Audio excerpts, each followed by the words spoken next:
আসসালামু আলাইকুম। আপনার ইউটিউবে একটি চ্যানেল রয়েছে কিন্তু আপনার চ্যানেলের মধ্যে জিরো ভিউ। আজকে আমরা পুরো ভিডিওতে আলোচনা করব কিভাবে আপনি আপনার চ্যানেলের জিরো ভিউ প্রবলেমটা সলভ করবেন। আপনাদের সাথে আছে আমি হাবিব আর চ্যানেল ওয়াইটি সলিউশন বিডি। আমরা মূলত যারা ছোট কন্টেন্ট ক্রিয়েটর আছি তারা কেই বা না চাই যে আপনার ভিডিওটা ভাইরাল হোক, এমনকি আপনার ভিডিওতে ভিউ হোক, আপনার চ্যানেলটা একটু গ্রোথের দিকে যায়। এটা মূলত আমরা সবাই চাই, কিন্তু আমরা মূলত এটা চাই, কিন্তু আমরা কিভাবে এই জিরো ভিউ প্রবলেমটা সলভ করব এটা 99% নতুন ইউটিউবারই আমরা জেনে থাকি না।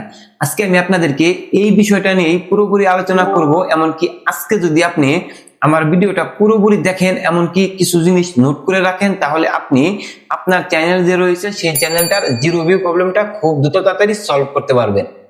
আমাদের মূলত জিরো ভিউ যে প্রবলেমটা, আমাদের এই জিরো ভিউ প্রবলেমের কারণে আমাদের চ্যানেলে অনেক ধরনের সমস্যা হয়ে থাকে। আমাদের এই জিরো ভিউ প্রবলেমের জন্য আমাদের চ্যানেলে মূলত যে সাবস্ক্রাইবার, সেই সাবস্ক্রাইবারটাও বাড়তেছে না। আমাদের চ্যানেলে যে কিছু সাবস্ক্রাইবার রয়েছে সেটা মূলত আমরা কি করেছি, আমাদের যে রিলেটিভ মানুষ রয়েছে তাদের থেকে আমরা মূলত বলি যে এটা আমার চ্যানেল লিঙ্ক, আমার চ্যানেলটা সাবস্ক্রাইব করো। এভাবে মূলত আমাদের কিছু ভিউ এসেছে, কিন্তু আমাদের যে ভিডিওটা, সেই ভিডিওটা তো ইউটিউবে এমনকি সার্চ লিস্ট, এমনকি ইউটিউব ব্রাউজার ফিউচার, এমনকি ইউটিউব সাজেস্ট, সেখান থেকে আমাদের মূলত ভিউটা আসতেছে না। আমাদের সবারই ভিউ আসতেছে এক্সটেনশনাল থেকে, মানে আমরা ফেসবুক এমনকি বিভিন্ন ধরনের সাইটে এটা লিঙ্ক দিয়েছি, সেখান থেকে আমাদের কিছু রিলেটিভ আসতেছে, আমাদের ভিডিওটা দেখতেছে, কিন্তু আবার চলে যাচ্ছে। কিন্তু আমরা যতক্ষণ পর্যন্ত আমাদের ইউটিউবের যে অ্যালগোরিদম, এমনকি ইউটিউবের ভিতর থেকে আমরা যতক্ষণ পর্যন্ত ভিউ না নিতে পারবো ততক্ষণ পর্যন্ত আমাদের চ্যানেল র্যাঙ্কে যাবে না। সো আমি আপনাদের সাথে কথা দীর্ঘায়িত না করে আমি জিরো ভিউ প্রবলেমটা নিয়ে পুরোপুরি কথা বলবো। একটি চ্যানেলে জিরো ভিউ প্রবলেম সলভ করার জন্য আপনাকে অনেকগুলো কাজ করতে হবে। এমনকি এই জিরো ভিউ প্রবলেমটা একবার সলভ হয়ে গেলে আপনার চ্যানেলটা খুব দ্রুত তাড়াতাড়ি ভালো একটা র্যাঙ্কের দিকে যাবে। সো নাম্বার 1, আপনি যে ভিডিওটা আপলোড করবেন সেটার থাম্বনেল। নাম্বার 2, আপনি যে ভিডিওটা আপলোড করবেন সেটার টাইটেল। এই দুইটা জিনিসের উপর দেখেই কিন্তু মানুষ আপনার ভিডিওতে ক্লিক করবে। আপনি মূলত বড় ধরনের যে ইউটিউবারদের দেখতে পাচ্ছেন, তারা কিন্তু কি করতেছে, তাদের যে থাম্বনেল এমনকি ভিডিওর যে টাইটেল রয়েছে সেই টাইটেলটা এতটা পরিমাণ প্রফেশনাল ভাবে দিচ্ছে যে সেটা দেখা মাত্রই আপনার একটা আগ্রহ হচ্ছে যে এই ভিডিওটার ভিতরে কি আছে।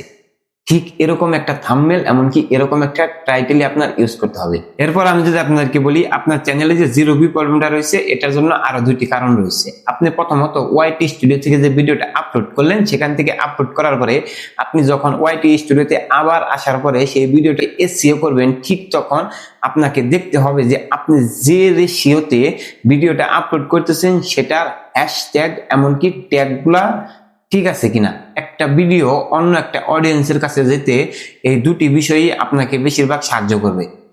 এটা মূলত কিভাবে কাজ করবে, এটা মূলত আপনার ইউটিউবে যখন আপনি একটা ভিডিও আপলোডে হ্যাশট্যাগ এমনকি ট্যাগ সঠিকভাবে প্রয়োগ করবেন, সেটা সঠিকভাবে প্রয়োগ করার পরে আপনি সেই ভিডিওটা অন্য একটা অডিয়েন্সের কাছে পৌঁছাবে। আর সেই ভিডিওটা অন্য একটা অডিয়েন্সদের কাছে পৌঁছানোর পরে আপনার যে টাইটেল এমনকি যে থাম্বনেলটা রয়েছে সেই দুটা দেখে যদি অডিয়েন্স ক্লিক করতে আগ্রহ হয়, তবে সেই ভিউয়ার্সটা আপনার চ্যানেলে আসলো।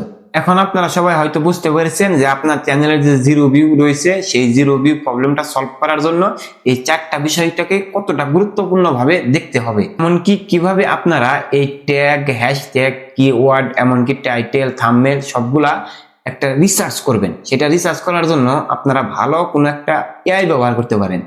আমরা মূলত সবাই এখন এআই ব্যবহার করে থাকি, সেজন্য আপনারা ব্যবহার করতে পারেন জেমিনি। সো বন্ধুরা, আজকের ভিডিওটা কেমন হলো জানাতে ভুলবেন না। আর হ্যাঁ, আপনি যদি চ্যানেলে নতুন হয়ে থাকেন চ্যানেলটা সাবস্ক্রাইব করে আমাদের সাথেই থাকুন। আসসালামু আলাইকুম।